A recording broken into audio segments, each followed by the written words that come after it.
جو direct tax ہے وہ جوں آمدن بڑھتی ہے تو اس کا ریٹ بھی بڑھتا ہے. ایگزیکٹلی. جبکہ جو انڈائریکٹ ٹیکسیشن ہے وہ تو ایک عام آدمی ریڑھی والا اور کامن پرسن جو ہے وہ بھی اتنا ہی ٹیکس دے رہا ہوتا ہے جتنا بہت ایک امیر آدمی دے رہا ہوتا ہے. تو اس لیے اس کا جو کمپوننٹ ہے فیڈرل بجٹ کے اندر اور ٹیکس کلیکشن کے اندر وہ تو انکم ٹیکس کا ہونا چاہیے, بڑھنا چاہیے, جو کہ بڑھ تو رہا ہے, لیکن اس کا جو پروپورشن ہے وہ انڈائریکٹ ٹیکس سے جو کہ سیلز ٹیکس, کسٹمز اور فیڈرل ایکسائز ہے اس سے بڑھنا چاہیے. یہ یقیناً ایسا ہی ہے, کیونکہ اس سے ہوگا یہ کہ جس کی آمدن زیادہ ہے وہ اتنا زیادہ ٹیکس دے گا اور جس کی آمدن کم ہے وہ ٹیکس کم دے گا, یا اگر 4 لاکھ سے بھی کم ہے تو وہ ٹیکس بالکل نہیں دے گا. آپ اس ٹرینڈ کو حوصلہ افزا قرار نہیں دے رہے؟ میں اس ٹرینڈ کو کہ جس میں بیس جو ہے وہ انڈائریکٹ ٹیکسز پہ ہو یا ود ہولڈنگ ٹیکسز کے اوپر ہو, وہ اس کو میں ریکمینڈ نہیں کرتا, کیونکہ اس سے تو عام لوگوں کے اوپر دباؤ بہت زیادہ بڑھ جاتا ہے کہ ان کی قوت خرید بہت زیادہ کم ہو جاتی ہے. حسن صدیق صاحب یہ فرمائیے کہ کرونا جو ہے ایک بہت میجر رول ادا کر رہا ہے ہماری معیشتوں کے حوالے سے, کہ اس میں بہت زیادہ پرابلمز آ رہی ہیں. آپ یہ فرمائیں کہ کرونا کی وجہ سے دنیا بھر کی معیشتیں اور خاص طور پہ پاکستانی معیشت کو کتنا نقصان ہوا؟ بسم اللہ الرحمن الرحیم.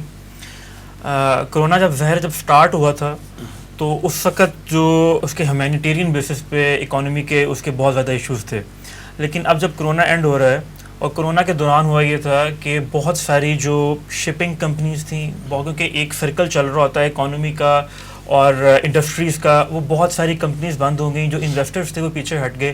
لیکن ایکسپیکٹیشن سے پہلے کووڈ کا بحران ختم ہونے کی وجہ سے جو انٹرنیشنل ڈیمانڈ تھی وہ بہت زیادہ بڑھ گئی, جس کے بعد ایک دم جب پریشر آیا تو اس کی وجہ سے جو کموڈٹی پرائسز تھیں انٹرنیشنل وہ بھی بہت زیادہ بڑھ گئیں. فار ایگزامپل یوریا کی جو پرائس ہے وہ پاکستان میں اس وقت 1800 کا بیگ ہے اور انٹرنیشنل مارکیٹ میں وہ 6800 کا بیگ ہے. اور اسی طرح آپ چینی دیکھ لیں, اس کی پرائسز بھی بہت زیادہ بڑھی ہیں, آلموسٹ 30 to 40% بڑھی ہیں. ویٹ کی بھی بڑھی ہیں. اس کے علاوہ انگلینڈ میں جو اس کے ساتھ دوسرے مسائل تھے, یعنی بریگزٹ بھی تھا, پھر کووڈ بھی تھا, وہاں پر ڈرائیورز کی کمی ہو گئی جس کی وجہ سے وہاں پہ پیٹرول کا بحران ہوا. پھر چائنا میں کول کا بحران ہوا. تو یہ سارے فیکٹرز نے ملا کر یہ انٹرنیشنل انفلیشن اس وقت IMF, ورلڈ بینک, بلومبرگ وغیرہ جتنے بھی بڑے رسائل ہیں اکانومی کے حوالے سے, ان کے مطابق یعنی یہ جو بحران ہے یہ مارچ اپریل تک جاری رہے گا. اسی کی وجہ سے ہمارے وزیر خزانہ نے بھی کہا کہ کرونا کے بحران تک, یعنی کرونا کو یعنی کہ پوسٹ کرونا بحران کہہ سکتے ہیں اس کو, یہ معاملات جاری رہیں گے. پاکستان کا جو معاملہ ہے اس میں اکانومسٹ کی خبر تھی, اکانومسٹ کی بلکہ ریسرچ رپورٹ تھی کہ پاکستان 3rd نمبر پہ سب سے اچھا پاکستان نے اس کو کنٹرول کیا ہے overall crisis after Hong Kong اور نیوزی لینڈ.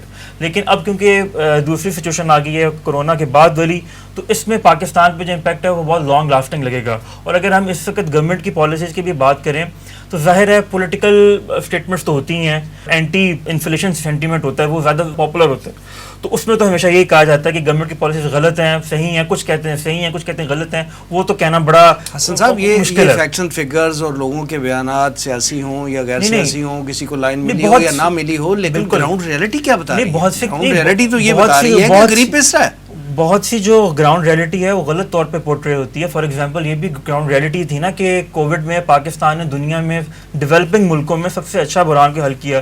دوسرے کہا جاتا ہے کہ پاکستان کے جو خطے میں پاکستان کی فی کس آمدنی باقی ملکوں سے بہت کم ہے, اس وجہ سے پاکستان میں مہنگائی زیادہ فیل ہوتی ہے.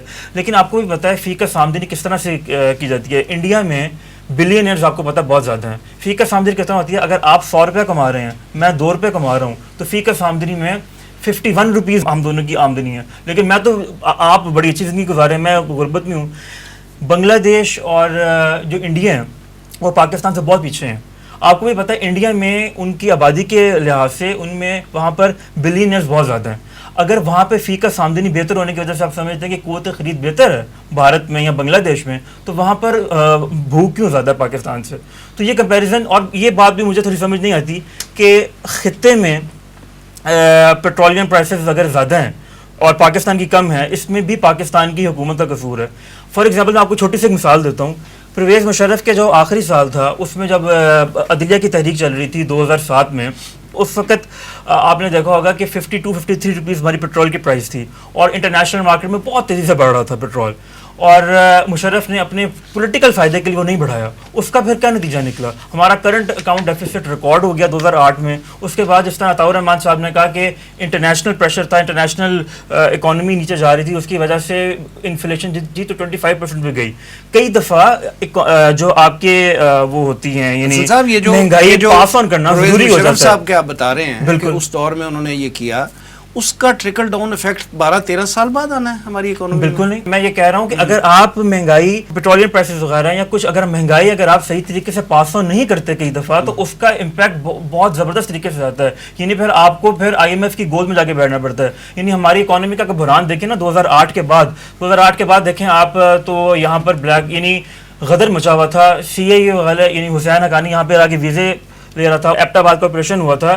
آپ اکانومی کو کبھی آئسولیشن میں دیکھ ہی نہیں سکتے. اگر آپ نے اکانومی کو آئسولیشن میں دیکھنا ہے تو پاکستان کے پاس بہت سارے حل ہیں. پاکستان ایبسلیوٹلی ناٹ نہ کہے, پاکستان ڈرون اٹیکس کی اجازت دے دے, پاکستان اسرائیل کو تسلیم کر لے, تو ہمارے کل کو اکانومی کے سارے حل ہو جائیں گے. تو دونوں کو ہم نے بیلنس کر کے دیکھنا ہوتا ہے. یہ جو باتیں آپ 2-3 شرائط بتا رہے ہیں مشرف دور میں قبول کی ہوئی تھی.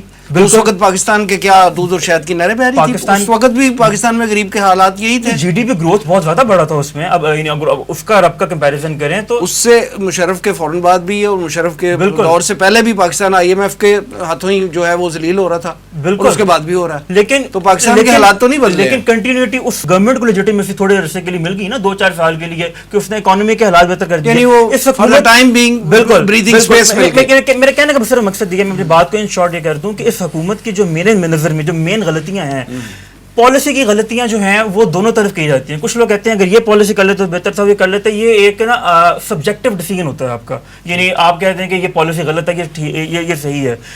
حکومت کی جو سیاسی نعرے تھے پہلے وہ بہت بری طرح ناکام ہوئے ہیں. یعنی وہ انہوں نے انتخابی نعرے اس طرح سے لگائے کہ وہ کل آئیں گے اور 100 دنوں میں اکانومی بہتر ہو جائے گی. وہ بہت بری طرح ناکام ہے, وہ نہیں کرنا چاہیے تھا, اور یہ وتیرہ ہمیشہ سے ہماری سیاسی جماعتوں کا رہا ہے. دوسرا, حکومت نے کہاں غلطی کی؟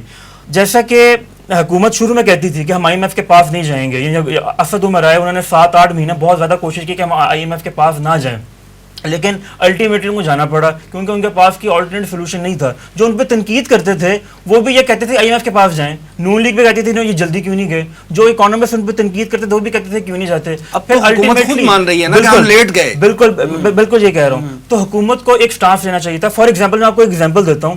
1974 میں پاکستان میں تاریخ میں سب سے زیادہ ہوئی انفلیشن ریٹ گیا 38%.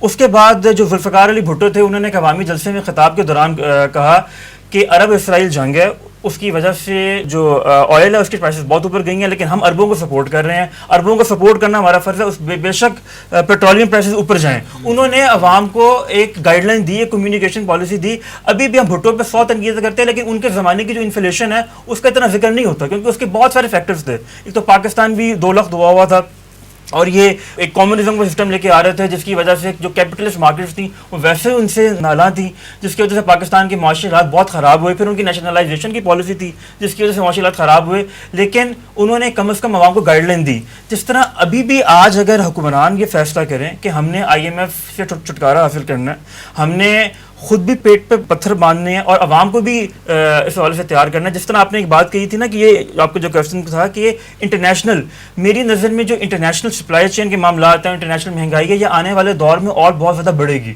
اس کے لیے حکومت کا یہ فرض ہوگا کہ ایک تو وہ جتنی ان کے حد تک جتنی اچھی پالیسی بنا سکتے ہیں وہ بنائیں. دوسرا, عوام سے رابطہ بہت ضروری ہے. اس وقت جو حالات ہیں اس کے مطابق وزیر اعظم کو چاہیے کہ وہ قوم کے سامنے آئیں, وہ بتائیں یہ ایسا کیوں ہو رہا ہے, اور اپنے آپ کو جواب دے کرنا چاہیے. وہ پارلیمنٹ میں یا صبح شام بتا رہے ہیں اور وہ تو کہہ رہے ہیں کہ سب اچھا ہے اور مہنگائی جو ہے یہ کم ہو جائے گی, آپ نے گھبرانا نہیں ہے. نہیں, وہ بیسیکلی اپنے وہ بیان کرنے کی کوشش کر رہے ہیں نا کہ وہ کس طرح سے پالیسی, یعنی کس طرح سے انٹرنیشنل پرائسز بھی بڑھی ہیں, چینی کی ہو, گندم کی ہو, پیٹرول کی ہو, تو وہ تو چلتا رہے گا. لیکن اس وقت حکومت میری نظر میں اس کی کمیونیکیشن پالیسی کا بھی بہت بڑا فقدان ہے کہ وہ عوام کو بتا نہیں پا رہے, سمجھا نہیں پا رہے کیا کرنا چاہیے. اور دوسرا, اور بہت ظاہر ہے کمیونیکیشن پالیسی بھی ظاہر تبھی غلط ہوتی ہے, تبھی اس میں مسئلہ ہوتا ہے کہ اگر آپ کی اپنی پالیسیز میں مسائل ہوں, لیکن آپ کو ایک ڈائریکشن لینی چاہیے. اور دوسرے ایک اور بات ہے, میں مثال دیتا ہوں کہ ہماری دینی جماعتیں ہیں خاص طور پہ وہ کہتی ہیں جی طالبان نے جو سٹانس لیا ہے نا, میں اسی کو بات کو جوڑتا ہوں, وہ بہت زبردست سٹانس ہے, ان کو ڈٹ جانا چاہیے اس پہ. لیکن پاکستان کے معاملے میں ان کی پالیسی بالکل الٹا, یہ پاکستان میں مر گئے, لٹ گئے, برباد ہو گئے, ہماری حکومت نے ایبسلیوٹلی ناٹ کہا یا کچھ کہا, تو ان کو چاہیے تھا ایک سٹانس لیں, یہ سٹانس لیں کہ حکومت کی فارن پالیسی بالکل ٹھیک ہے, معاشی مسائل جتنی مرضی ہو جائے, مہنگائی جتنی مرضی ہو جائے, ہم نے اپنی غیرت اور اہمیت کا سودا نہیں کرنا. یا تو وہ یہ سٹانس لیں یا وہ یہ سٹانس لیں کہ آپ کی معاشی پالیسیاں بالکل ٹھیک ہونی چاہیے, باقی اگر آپ فارن پالیسی کی کمپرومائز کرتے ہیں تو کر لیں, کوئی بات نہیں. اسی طرح پولیٹیکل پارٹیز ہیں, ان کو تو وتیرہ راہ ہی شروع حسن بھائی بات یہ ہے کہ یہ جو ایشو ہے یہ تو بڑا طویل بحث طلب بات ہے کہ یہ ہمیں بھی وہی سٹانس لینا چاہیے جو طالبان نے لیا ہے یا نہیں, یہ تو لمبی بحث ہو جائے گی. ہم واپس آتے ہیں. سر یہ فرمائیے طاہر رحمان صاحب کہ ہمارے جو مشیر خزانہ ہے, جو پہلے وزیر خزانہ تھے اب مشیر خزانہ ہیں, وہ یہ فرما رہے ہیں کہ مہنگائی تو نیچے نہیں آئے گی, جبکہ ہمارے وفاقی وزراء اور ہمارے پرائم منسٹر صاحب بھی یہ فرما رہے ہیں کہ کرونا وبا کے اثرات ختم ہونے تک جو ہے وہ معاملات ٹھیک ہو جائیں گے اور آپ نے گھبرانا نہیں ہے. آپ ہمیں یہ بتائیں کہ ہم مشیر خزانہ کی بات مانیں جو موسٹ کنسرنڈ آدمی ہیں, یا ہم اپنے پرائم منسٹر اور وفاقی وزراء کی بات مانیں؟ دیکھیے اس میں بات بنیاد بسم اللہ الرحمن الرحیم, بات بنیاد میں یہی ہے کہ وزیر خزانہ جو کہہ رہے ہیں وہ سچ کہہ رہے ہیں. وہ مہنگائی کم نہیں, وہ اکنامی کو سمجھتے ہیں, وہ انٹرنلی تمام معاملات کو دیکھ رہے ہیں, اور انہیں آئی ایم ایف کے ساتھ اس وقت وہ مذاکرات میں ہیں. بالکل. اور وہ مستقل وہیں ہیں, مطلب واشنگٹن سے نیو یارک چلے گئے تھے کہ پھر دوبارہ واپس اب وہ آئے ہیں اور اگلے راؤنڈ کے لیے مذاکرات وہ کر رہے ہیں, اور وہ حقائق سے آگاہ کر رہے ہیں کسی نہ کسی حد تک, اور وہ قطعاً جھوٹ نہیں کہہ رہے. جبکہ وفاقی وزراء کا معاملہ یہ ہے کہ انہیں دوبارہ عوام کے پاس آنا ہے ووٹ دینے کے لیے, تو ان کی مجبوری یہ ہے کہ وہ لوگوں کو سبز باغ دکھائیں. جو اصل معاملہ ہے, حسن بھائی بات کر رہے تھے, جو اصل معاملہ یہ ہے کہ حکومت کا طالبان کی اگر ہم بات کریں تو انہوں نے اس وقت بھی اس دور میں بھی انہوں نے ایک نوٹیفیکیشن دے کر اور ٹیکسز کم کیے ہیں, اور جو روزمرہ ضروریات کی چیزیں بھی قیمتوں کو کنٹرول کرنے کی کوشش کی ہے, شاید وہ ڈنڈے کے زور پہ کی ہے, لیکن انہوں نے کوشش کی اور انہوں نے ایک نوٹیفیکیشن جاری کر دیا. پرائسز کم ہوئی ہیں وہاں پرائسز کم ہوئی ہیں. کس چیز کی؟ مثلا جو کھانے پینے کی اشیاء ہیں, خوراک کی اشیاء, اس کی پرائسز انہوں نے کم کی, کیونکہ وہاں سے آٹے کی پرائس کم ہوئی ہے, آٹے کی پرائس کم ہوئی ہے, تیل کی ہوئی ہے, گھی کی ہوئی ہے, سبزیوں کی ہوئی ہے, حالانکہ وہ سبزیاں امپورٹ کرتے ہیں. دوسری صورت یہ ہے کہ یہ ان کا انسٹانس ہے. جو بات حسن بھائی کر رہے تھے وہ میں اسی پر, گراؤنڈ ریئلٹی کیا ہے؟ گراؤنڈ پرائسز کم ہوئی ہیں وہاں پر, انہوں نے کوشش کر رہے ہیں, وہ جو جس تک وہ کوشش کر سکتے ہیں وہ کوشش کر رہے ہیں. یہاں پر ہم کہتے ہیں نہیں جی پر آپ گھبرائیں نہیں اور آپ اس کام کو آگے بڑھائیں, لیکن حکومت کی جو میں نے آپ سے پہلے عرض کیا کہ یہ مجبوری ہے, ان کی حکومت کی مجبوری ہے کہ انہیں تمام لوگوں کو خوش رکھنا ہے. یہ وہی حکومت ہے کہ جس نے اس بات کا اعلان کیا تھا کہ ہم نے پرائم منسٹر ہاؤس سے اتنے 100 گاڑیاں بیچ دی ہیں, اب انہیں دوبارہ گاڑیاں خریدنی پڑی اپنے وزراء کے لیے. اس کا امپیکٹ تو آئے گا, بالکل آئے گا. کس پہ آئے گا؟ یہ نان پروڈکٹیو ایکسپینسز ہیں. بلکہ وزراء, وفاقی وزراء, صوبائی وزراء کی گاڑیاں کے ساتھ ساتھ اب تو بیوروکریسی نے بھی مطالبہ کر دیا کہ ہمارے لیے نئی گاڑیاں خریدی جائیں. یہ امپیکٹ آئے گا. اب یہ ہے اصل میں جو non development expenses, non productive expenses ہو رہے ہیں, اس کا امپیکٹ بہرحال آئے گا حکومت پر. اور اس میں باقی سیاسی جماعتوں کا یا ان کا قصور اس لیے نہیں ہے کہ وہ تو کسی کام میں ہے ہی نہیں, ان کا تو یہ کام ہی نہیں ہے. اور خود ہمارے وزیر اعظم صاحب کو یہ کہنا تھا کہ اپوزیشن کا کام ہے الزام لگانا, حکومت کا کام ہے اس الزام کو کلیئر کرنا, ثابت کرنا. لہٰذا وہ تو ایک ان کا اور آپس کا مالک. اس وقت بات کر رہے ہیں, اگر ہم مہنگائی کی بات کریں تو اگست 2018 اور اگست 2021 کی اگر بات کریں تو بیرونی قرضے میں بھی اضافہ ہوا ہے 26 ارب. کل جو قومی قرضہ ہے اس میں اضافہ ہوا ہے تقریباً 17.9 ارب, وہ اضافہ ہوا ہے. اس کے علاوہ جو ہم نے جو پیٹرول کی پرائسز ہے اس میں بھی تو اضافہ تو سب کو معلوم ہی ہے. اس کے علاوہ ہمارے جو گولڈ پرائسز ہیں اس میں امپیکٹ ہوا ہے 53,900 روپے پر تولہ, یہ فرق پڑا ہے. مطلب یہ سمجھ لیجیے اس کا جو امپیکٹ ہے وہ 100%. 57,400 تھا اگر 3 سال پہلے, تو اس وقت 1,10,000 ہے اس وقت. تو یہ وہ چینجز ہیں جو کنٹینیوسلی امپیکٹ آ رہا ہے. یہ وہ چیزیں جو عام آدمی کو افیکٹ کرتا ہے. اب اس میں I M F, world bank کی, مجھے میں نے شروع میں عرض کیا کہ اس کا امپیکٹ وہ بالکل اس کا وہ معاملہ موجود ہے. پھر ہم ایک ایگریکلچر کنٹری ہیں, اس کے باوجود ہم نے چینی بھی امپورٹ کر رہے ہیں, ہم گندم بھی امپورٹ کر رہے ہیں, ہم کاٹن بھی امپورٹ کر رہے ہیں. یہ وہ ہے جو المیہ ہے پاکستان کے لحاظ سے. اگر بینگ پاکستانی اگر میں سوچوں یہ ہماری المیہ ہے, اور یہ ہم یہ کہہ سکتے ہیں حکومتی دعویٰ تو یہ تھا کہ اس دفعہ ہم نے بمبر کراپ جو ہے وہ گندم کے لیے. دیکھیں میں یہ عرض کرتا ہوں کہ میں اس سے بہت کلوز اس میں ہم اس میں رہے ہیں. اللہ تعالیٰ نے بڑا موقع دیا تھا 2008 والی حکومت کو, جس کا بھی ہم ذکر کر رہے تھے, 2008 میں جب یہ جو حکومت آئی تھی اس کے بعد کنٹینیوسلی 3 کراپس، یہ ہسٹری ہے پاکستان کی، اس کے بعد بھی ایسا نہیں ہوا، اس سے پہلے بھی ایسا نہیں ہوا. 27 سال میں وہ واحد 2008 2009 اور 2010 تھا، لگاتار 5 جو کراپس تھیں وہ پاکستان کی بمپر کراپس ہوئی تھی. صحیح معنی میں کہا میں آپ سے ڈیٹس کی بات کروں، میں آپ سے رائس کی بات کروں، میں آپ سے ویٹ کی بات کروں، یہ تینوں پرائسز کی میں اس پر ایک ڈیٹس پروجیکٹ پہ کام کر رہا تھا. یہ ہائیسٹ جو پروڈکشن تھی اور ہائیسٹ ایکسپورٹ ہوئی تھی، لیکن بہرحال ہماری حکومتوں نے اس کو ادراک نہیں کیا، اس کو پراپرلی استعمال نہیں کیا، اور وہ دور ہے آج ہمیں یہ دن دیکھ رہے ہیں. ایکسپورٹ ہم کر سکتے ہیں. دیکھیں اس وقت بھی اگر ہم افغانستان کی بات کریں، افغانستان کو اگر ہم رائٹ چینل سے ایکسپورٹ کریں، پراپر چینل نہ کریں تو اس سے ہمارے ملک کا مطلب اضافہ ہو. جو بات حسن کہہ رہے ہیں بالکل کلیئر بات ہے کہ یہاں سے جو جس ہم رانگ چینل سے پیسہ باہر جا رہا ہے اور وہ پیسہ جو ہے نا وہ پیسہ پاکستان واپس نہیں آ رہا. ہمارے وزراء سابقہ اور موجودہ یہ ہمیشہ مطلب تمام حکومتیں جو یہ کہیں گے کمیشنز ہوتے ہیں وہ سب یہ پاکستان سے باہر وصول کرتے ہیں، وہی پیسہ پھر پاکستان میں لے کر آتے ہیں. جو بات ابھی شاہد صاحب فرما رہے تھے ایگزیکٹلی وہی بات ہے کہ وہ پیسہ باہر سے یہاں ہم سمجھتے ہیں بڑا پیسہ آ رہا ہے، وہ تو ان کے لوکل ان کے پرسنل اکاؤنٹس میں آ رہا ہے، جس کی وجہ سے ہم اپنا فورن کرنسی ریزروز کو بڑھا رہے ہیں. لیکن یہ امپیکٹ ہے جبکہ اسی دور میں اسی پاکستان میں ایسا پیریڈ پاکستان پر آیا 98 میں جب ہم نے دھماکے کیے تھے، ایٹمی دھماکہ کیا تھا، ٹیسٹ کیا تھا، اس کے بعد پاکستان میں وہ دور بھی آیا کہ 6 سے 7 مہینے پاکستان منیمم اماؤنٹ پر جو ہے وہ اپنے آپ کو سسٹین کر کے چل رہا تھا. لیکن سارا اس وقت قوم تیار تھی اس کام کے لیے اور قوم نے قربانی دی ہے. بالکل صحیح حسن نے کہا کہ آج بھی اگر قوم کے ساتھ بات کی جائے قوم قربانی کے لیے تیار ہے، لیکن اس کے لیے شرط یہ کہ جو حکومت میں لوگ ہیں، وزیر اعظم ہیں، وزراء ہیں، یہ قربانی میں ساتھ یہ بھی پیٹ پر. ریاست مدینہ کی بات کرتے ہیں تو غزوہ احزاب کا دن یاد کریں کہ اللہ کے رسول صلی اللہ علیہ وسلم کو جب صحابی نے جا کر اپنا پیٹ پہ پتھر بندھا دکھایا تو نبی اکرم صلی اللہ علیہ وسلم نے دکھایا کہ ان کے پیٹ پہ 2 پتھر بندھے ہوئے تھے. اگر ایسا ہوگا خود بھی قربانی دینے کے لیے تیار ہے انشاءاللہ تعالی. شاہد الحسن صاحب یہ فرمائیے کہ ابھی عطاء الرحمان صاحب نے فرمایا کہ اسمگلنگ کا جو ایک فیکٹر ہے پاکستان کی اکانومی میں اس کی وجہ سے بہت زیادہ لیکیجز ہیں. آپ یہ فرمائیں کہ اگر ہم یہ اسمگلنگ کو روک کے ہمارے جو کنسرنڈ ادارے ہیں وہ اسمگلنگ کو روکیں، اس پہ کنٹرول کریں، ایک پراپر پالیسی ہو اور اس کو ایک پراپر چینل کے ذریعے اگر ہم باقاعدہ اپنے دوست ممالک ہمسایہ ممالک کو ایکسپورٹ کریں تو ہماری اکانومی کو کتنی اسٹرینتھ مل سکتی ہے اس سے؟ اسمگلنگ کی جو بات کی وہ تو باہر سے چیزیں جو ملک کے اندر آتی ہیں زیادہ تر تو ان کا امپیکٹ ہے. باہر بھی کچھ چیزیں جاتی ہیں، مثلا افغانستان ہے وہاں ہماری ویٹ چلی جاتی ہے، کچھ اسمگلنگ ہو کے اس طرح کی کچھ چیزیں چلی جاتی ہیں. اس میں تو کوئی شک ہی نہیں ہے کہ اگر جو باہر سے چیزیں آ رہی ہیں یا ملکی چیزیں باہر دوسرے ملکوں میں جا رہی ہیں، اسمگلنگ ہو کے جا رہی ہے، وہ تو ملک اور قوم کا ڈائریکٹ خسارہ ہے، نقصان ہو رہا ہے.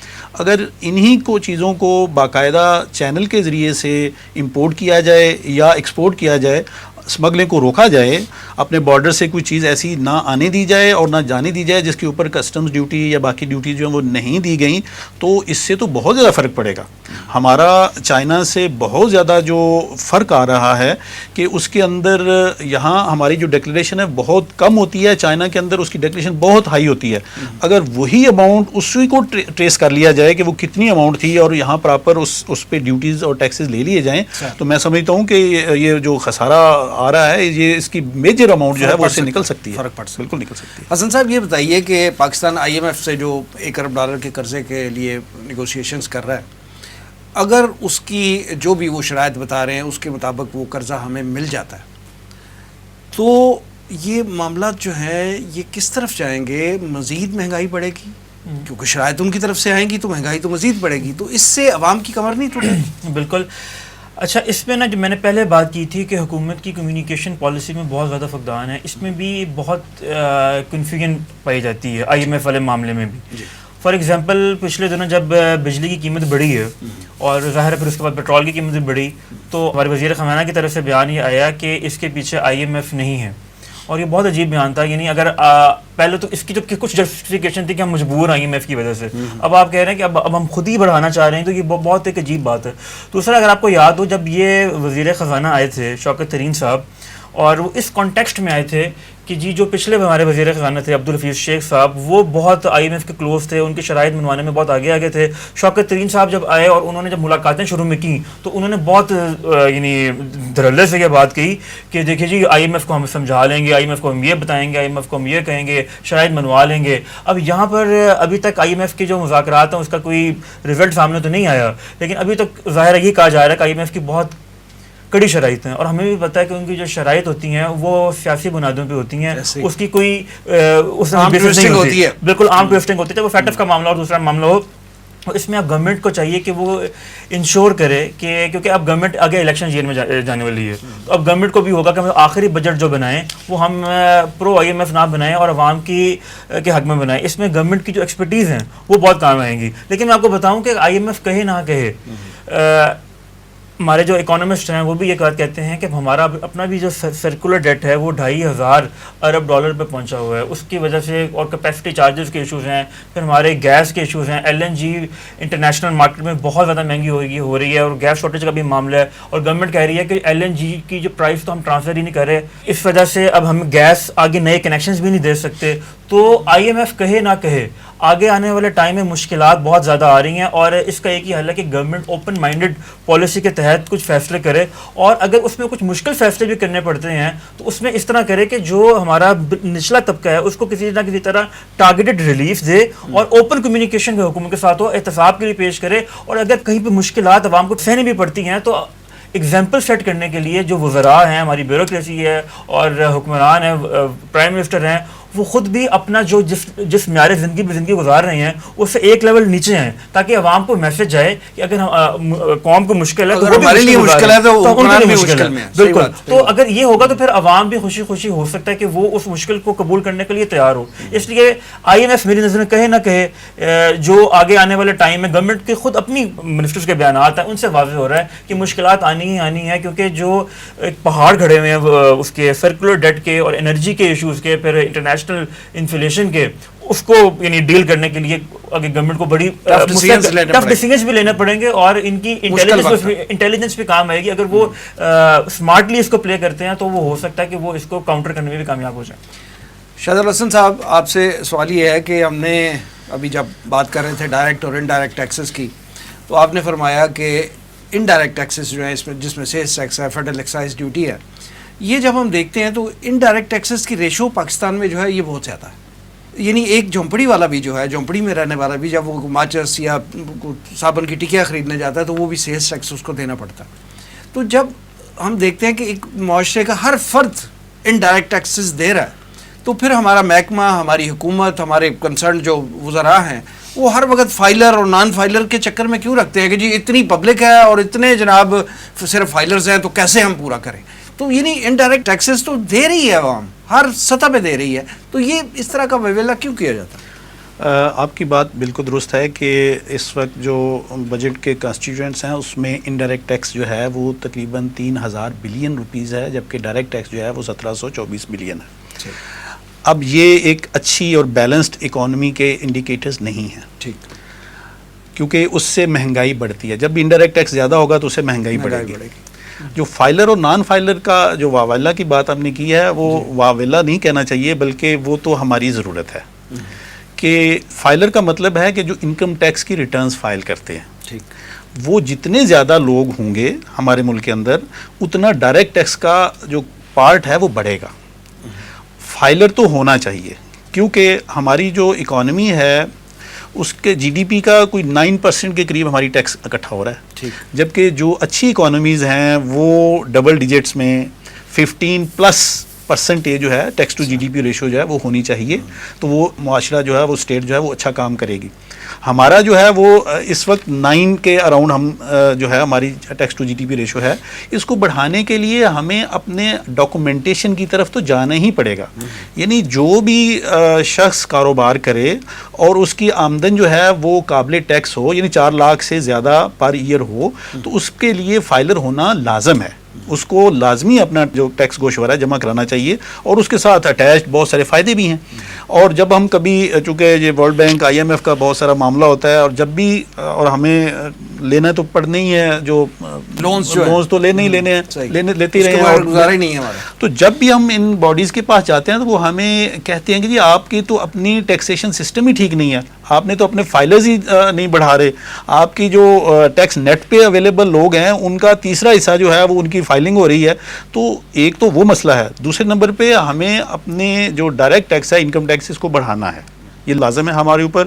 اگر ہم اس کو نہیں بڑھائیں گے تو یہ انفلیشن اور اس طرح کے جو مسائل ہیں نا یہ بڑھتے رہیں گے. فائلنگ جو ہے وہ اس کو کرنا چاہیے. ڈاکومنٹیشن جو ہے یہ اس پہ ہماری گورنمنٹ کا سب سے زیادہ زور ہونا چاہیے کہ ہم نے جتنے بھی اب ملک کے اندر بزنسز ہو رہے ہیں ان سب کی ڈاکومنٹیشن کرنی ہے اور ان کو فائلر بنانا ہے. ہم نے ان کو ٹیکس نیٹ میں لانا ہے تاکہ ایک بیلنسڈ معاشرہ ہم قائم کر سکیں, اور یہ بہت ضروری ہے. جب تک ہم یہ نہیں کر پائیں گے ہمارے یہ مسائل جو ہیں یہ کم نہیں ہوں گے. جی اس میں ایک چیز اور ایڈ کرنا چاہوں گا, وہ یہ کہ جو یہ GST کی بات آپ کری, جنرل سیلز ٹیکس کی آپ نے بات کی, اس میں جب ہم بزنس مین سے بات کرتے ہیں, مطلب مجھے اب اس ایگزیکٹلی وہ یاد نہیں کہ کسی ایک بزنس میں جو پروسیس انڈسٹری کی بات کریں, ٹیکسٹائل میں 4 پروسیس ہوتے ہیں. اب وہ اگر ان چاروں میں سے وہ 3 افراد یا 2 افراد وہ ڈاکومنٹیشن نہیں کر رہے, وہ فائلر نہیں ہیں اور وہ فائلر اور GST میں رجسٹرڈ نہیں ہیں, تو اب یہ جو ان کا جو امپیکٹ ہے یہ الٹیمیٹلی جو مہنگائی کا امپیکٹ ہے یہ کامن مین پر آتا ہے. اور وہ جو ٹیکس ہے وہ 17% ٹیکس پے کر رہا ہے جس کا اس کو ریبیٹ نہیں مل رہا, ان پٹ وہ کہیں شو نہیں کر رہا اور اپنی آؤٹ پٹ کے اندر صرف دکھا رہا ہے.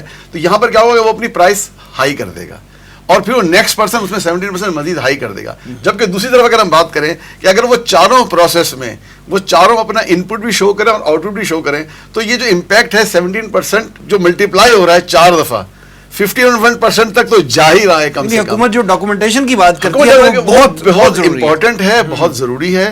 دیکھیں اس کا بہت آسان حل ہے, اب کیا ہے FBR نے کہ ایوری CNIC از اوور NTN نمبر, اس پر ہم بیس کریں اور ہم کوشش کریں. لیکن اس میں سب سے اہم ترین بات کیا وہ ہے پرابلم, وہیں پہ پھر آئے گی پرابلم, وہ ہے ایجوکیشن ریشو. کتنے لوگ جو ہے ایجوکیٹڈ ہیں, یہاں پہ ایجوکیشن ریشو سے مراد ٹیکس ایجوکیشن ہے. ٹیکس ایجوکیشن ہے کہ اس کا امپیکٹ الٹیمیٹلی امپیکٹ ہے. آپ کو یاد ہوگا, حسن کے لیے نئی چیز ہوگی لیکن آپ کو یاد ہوگا کہ ایک دور تھا کہ جو ٹیکس پیئر تھے انہیں پرائرٹی ملتی تھی ٹیلی فون لائن پر. اب تو ٹیلی فون بہت عام ہو گئے پاکستان میں, انہیں ایک پرائرٹی ملتی تھی. اس زمانے میں لوگ خوش ہو کے بتایا کرتے تھے کہ میں ٹیکس پیئر ہوں, مطلب وہ لیول 1 پر آتا تھا. ایک خصوصی کارڈ بھی ایک موقع پہ جاری کیا گیا تھا اور دکھایا جاتا تھا یہ گولڈ کارڈ ہے, یہ فلاں کارڈ ہے, یہ فلاں کارڈ ہے.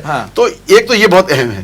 اور اس کا امپیکٹ یہ کہ جو یہ ڈائریکٹ اور انڈائریکٹ کی بات ابھی کٹھا صاحب فرما رہے بالکل صحیح ہے. اس GST کو ہم انڈائریکٹ ٹیکسز کب کم ہوں گے, ہم لوگ ڈاکومنٹیشن کی طرف جائیں, اور ڈاکومنٹیشن کے پہ جانا بہت اہم ہے. میں یہ کہنا چاہوں گا کہ ٹیکس کے والے سے انڈائریکٹ ٹیکسز کی بات ہو رہی تھی کہ جو ہمارا GST 17% ہے یہ بھی بہت زیادہ ہے. ہمارے جو پچھلے چیئرمین FBR آئے تھے شبر زیدی, انہوں نے کہا تھا کہ میرا ایک مشن ہے کہ میں اس کو ریڈیوس کروں. اس سے کیا فائدہ ہوگا, اس سے جب ریڈیوس ہوگا تو نیچرلی جن کے بزنس ماڈل ہی خراب ہو گیا ہے کہ وہ اس لیے ٹیکس چوری کرتے ہیں کہ 17% ہے, تو وہ جو چوری ہے وہ ختم ہو جائے گی اور پھر ہم اس کو آئرن ہینڈلی یوز بھی کر سکتے ہیں. دوسری بات یہ کہ گورنمنٹ جو کوشش کر رہی ہے ٹریک اینڈ ٹریس سسٹم لگانے کی اور جو POS مشینز انسٹال کرنے کی, اس پر بہت ساری جگہوں پہ تاجروں کی طرف سے بھی رکاوٹیں آ رہی ہیں, اور اس کو میرے خیال سے اس میں ضرور کوئی نہ کوئی لوپ ہولز ہوں گے, لیکن اس کو سپورٹ کرنا چاہیے ہماری پبلک کو بھی, ہماری تاجر کمیونٹی کو بھی. اور اس کے اگینسٹ ایک چیز ضرور ہونی چاہیے کہ تاجروں کو جو ٹیکس پے کر رہا ہے اس کو اتنا ریوارڈ ملے, اس کو صحت کی اور تعلیم کی سہولیات ملیں, اس کو محسوس ہو کہ جو میں ٹیکس دے رہا ہوں وہ میرے پہ لگ بھی رہا ہے. تو اگر یہ چیزیں دونوں گورنمنٹ کامیاب ہو جاتی کرنے میں تو میرا خیال ہے کہ ٹیکسیشن کی پالیسی بھی, ٹیکسیشن انکریز بھی ہو جائے گی اور لوگوں کا جو کانفیڈنس بھی بڑھے گا, لوگ خوشی خوشی ٹیکس دیں گے. ٹھیک ہے. طورمان صاحب یہ فرمائیے کہ ہم دیکھتے ہیں کہ پاکستانی عوام نے پیپلز پارٹی, مسلم لیگ نون, اس کے دونوں کے جو مختلف ان کو ٹرنیور ملے اپنی اقتدار کے, اس سے تنگ آ کے عمران خان کو نجات دہندہ سمجھ کے جو ہے اس کو ووٹ دیا تھا اور اقتدار سونپا تھا اسے. لیکن ہم دیکھتے ہیں کہ پچھلے 3 سال میں مہنگائی, بے روزگاری اور کرپشن کی وجہ سے اس حکومت کا گراف بھی جو ہے وہ بتدریج کم ہو رہا ہے. اب کیا سمجھتے ہیں کہ اگر خدا نہ خواستہ عوام اس سسٹم سے بھی, یعنی عمران خان صاحب سے بھی مایوس ہو گئے, تو پھر یہ ملک جو ہے یہ کسی خونی انقلاب کی طرف نہیں بڑھے گا؟ جی آپ خدشہ تو آپ کا وسیم صاحب بالکل درست ہے کہ خونی انقلاب کی طرف جائے گا. اگر ہم جائیں بیک آف فرینچ انقلاب کی طرف 1788 سے لے کے 99 تک جو ایک پورشن رہا. اس کی بنیادی وجہ یہ مہنگائی ہی بنی تھی, اور اس کا وہ انقلاب آیا اور بہرحال وہ جمہوریت ایک آئی, اور پھر ڈیموکریسی کا سلسلہ غلغلہ ہوا, اور اقبال نے اس کو کہا ہے کہ ہم نے خود شاہی کو پہنایا ہے جمہوری لباس, جب ذرا آدم ہوا ہے خوش شناس خود دیگر. تو بات کیا ہے کہ یہ جمہوریت, اس وقت جو جمہوریت ہے یہ در حقیقت اس سودی نظام کو سپورٹ کرنے کے لیے ہے, یہ جس ڈیموکریسی ہم بات کر رہے ہیں. اور خاص طور سے اس کو بھی پھر وہی میں شعر کا سہارا لوں, جمہوریت ایک طرز حکومت ہے کہ جس میں بندوں کو گنا کرتے ہیں تولا نہیں کرتے. اس کا الٹیمیٹ رزلٹ پھر بہرحال یہ آیا کہ ہمارے سامنے ہے اس جمہوریت نے ہمیں کیا دیا, اور یقیناً دونوں بڑی جماعتوں کو دیکھ کر ہم نے ایک تیسری جماعت کو موقع دیا. عوام مایوس تو ہیں, لیکن اصل اس کا حل خونی انقلاب, اللہ نہ کرے کہ ایسا معاملہ یہاں ہو, یہ پاکستان کے لیے بہت نقصان دہ ہوگا. اور جو اگر ہم عالمی حالات کو دیکھیں, حسن بھائی نے بہت عالمی حالات کی بات کی ہے, عالمی حالات کو اگر ہم دیکھیں تو دنیا بھر اس وقت نظریں یہی لگائے بیٹھی ہے. اور اس حوالے سے میں صرف اشارہ کرتا ہوں, گزروں گا جان پرکنس کی جو کتاب ہے کنفیشن آف اے اکنامک ہٹ مین, وہ اس طرف اشارہ کرتا ہے کہ دنیا میں جہاں جہاں بھی انقلاب آئے مختلف ملکوں میں کس طرح سے ان کے لوگ گئے, اور کس طرح سے انہوں نے عالمی اداروں کے ذریعے, عالمی مالیاتی اداروں کے ذریعے کس طرح سے انہوں نے کنٹرول کیا. اور ہمیں اپنے ملک میں یہ چیز ہوتی نظر آ رہی ہے. ہم اس کو, جو بات بالکل میں حسن سے ایگری کرتا ہوں کہ ہم مہنگائی کو آئسولیشن میں نہیں دیکھ سکتے, اس مہنگائی کا تعلق عالمی حالات سے ہے. ہمارا جو ملک ہے وہ نشانے پر ہے, وہ ٹارگٹ پر ہے, اور اس وقت مہنگائی کے ذریعے عوام کو جو ہے وہ ڈی موٹیویٹ بھی کیا جا رہا ہے, اور عوام کو تیار اس بات کے لیے کیا جا رہا ہے کہ حکومت کے خلاف اٹھ کھڑے ہوں, اور اس کے لیے اندرونی خطرات بھی ہیں اور بیرونی خطرات بھی ہیں. لیکن اس کا حل کیا ہے؟ اس کا حل بہرحال یہی ہے کہ ہمیں اسلام کے جو اصول ہیں اس کی طرف ہمیں نظر ڈالنی ہوگی. جو اصل انقلاب ہے, وجہ کیا, کرپشن کی بات آ رہی ہے, منی لانڈرنگ کی بات آ رہی ہے, پیسہ باہر لے, کیا چیز ہے بے ایمانی. اس کا اگر بے نکالتے ہیں بچ کیا جائے گا ایمان. اصل شے ہے کہ ایمان کی کمزوری ہے. ہمارا ایمان IMF پر ہے, ورلڈ بینک پر ہے, امریکہ پر ہے, چائنا پر ہے, رشیا پر ہے, ان سب پر ہے, اللہ پر ایمان نہیں ہے. اگر اللہ پر ایمان ہوگا, اور اس بات کی ضرورت ہے کہ ہم اپنے لوگوں کو, اپنے عوام کو اس بات کی تعلیم دیں, اس بات کے لیے ایجوکیٹ کریں کہ اصل شے ایمان کی طاقت ہے. اور آج ہم اس دنیا میں جو کچھ بھی کما رہے ہیں, جو کچھ بھی ہم کر رہے ہیں, وہ اس دنیا کے لیے نہ کریں بلکہ ہمارے مطلب آخرت ہو, نہ صرف لوگوں کا بلکہ حکومتوں کا بھی. حکومتوں میں ایسے لوگ ہوں کہ جو بنیادی طور پہ آخرت کی فکر کرنے والے ہوں. اس وقت مسئلہ یہ ہے کہ اگر آپ موجودہ حکومت کی کابینہ کو دیکھیں, جو 50-55 رکنی کابینہ ہے, اس میں آپ کو شاید, میں اگر بہت کم بھی کہوں 80% لوگ وہی ہوں گے جو سابقہ حکومتوں میں رہے. پچھلی حکومتوں میں وہی تھے, اس سے پچھلے حکومت میں وہی تھا. الٹیمیٹلی کیا ہے, انہوں نے تو وہی کچھ کرنا ہے جو جس کی انہیں تعلیم دی گئی ہے. اس کا حل کیا ہے؟ اس کا حل صرف یہ ہے کہ ہمارا ایمان مضبوط ہو, ہم اللہ سبحانہ و تعالیٰ پر کامل ہمارا ایمان ہو, اور ہم اپنے لوگوں کو اس بات کی تعلیم دیں کہ ہمیں مقابلہ کرنا ہے. دیکھیے یہ بات حقیقت ہے کہ ہم سب سے پہلے مسلمان ہیں, پھر پاکستانی ہیں. لیکن اگر یہ ملک ہوگا, اس ملک ہوگا تو ہم یہاں اسلامی نظام نافذ کر سکیں گے. اگر خدا نخواستہ ملک نہ رہا, ہم کہاں اسلامی نظام کی جد و جہد کریں گے؟ یہ ہماری ذمہ داری ہے. اللہ کے رسول صلی اللہ علیہ وسلم ہمیں یہ ذمہ داری دے کر گئے ہیں کہ فلیبلغ الشاہد الغائبہ, جو موجود ہے پہنچانے تک جو موجود نہیں. یہ ہماری بنیادی ذمہ داری ہے. ہمیں سے ہر فرد کی ذمہ داری ہے خود اللہ کا بندہ بنے, دوسروں تک اللہ کے دین کی دعوت پہنچائے, اور اللہ کے دین کو نافذ کرنے کی جد و جہد کرے. وہ جد و جہد کہاں کرے گا؟ وہ جد و جہد کرے گا اس ملک میں جہاں وہ رہتا ہوگا. اب اللہ تعالیٰ نے ہمیں یہ ملک خدا داد پاکستان ہے, 27 رمضان کو یہ ملک ہمیں ملا ہے. خدا نخواستہ جو بات آپ فرما رہے ہیں اس کا خطرہ موجود ہے, اور اس خطرے کو مزید بڑھاوا دے رہے ہیں یہ IMF, ورلڈ بینک, یہ عالمی ادارے ان کو مدد کر رہے ہیں. اور ان کی مدد کون کر رہے ہیں؟ ہمارے اندر سے جو لوگ ہیں, وہ سب کو پتہ ہے کہ وہ کون لوگ ہیں جو ان کی مدد کر رہے ہیں, کس طرح سے, کس بیس میں وہ یہاں پر آئے ہیں. اگر ہم اسلام کے اصولوں میں رہ کر نبی کریم صلی اللہ علیہ وسلم کی تعلیمات کے مطابق اللہ کے دین کے نفاذ کی جد و جہد کریں گے تو انشاءاللہ تعالیٰ اس ملک جو ہے وہ قائم بھی رہے گا, اور یہاں اسلامی نظام نافذ ہوگا. اور انشاءاللہ تعالیٰ اللہ کے رسول صلی اللہ علیہ وسلم کی احادیث, دور فتن کی احادیث دیکھ رہے, آخری دور کی احادیث دیکھ رہے, وہ یہ بتاتی ہیں اسی خطے سے انشاءاللہ تعالیٰ وہ لشکر نکلنے ہیں جنہوں نے حضرت مہدی کی مدد کرنی ہے. مطلب ہمارا ایمان یہی ہے.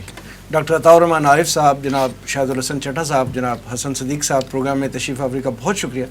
ناظرین یہ تھا آج کا پروگرام, آج کے لیے اتنا ہی. اس پروگرام کا فیڈ بیک ضرور دیجیے گا, آپ ہمیں ای میل بھی کر سکتے ہیں. ہمارا ایڈریس ہے media@tanzeem.org. اگلے پروگرام تک کے لیے وسیم احمد کو اجازت دیجیے. اللہ نے کے بعد.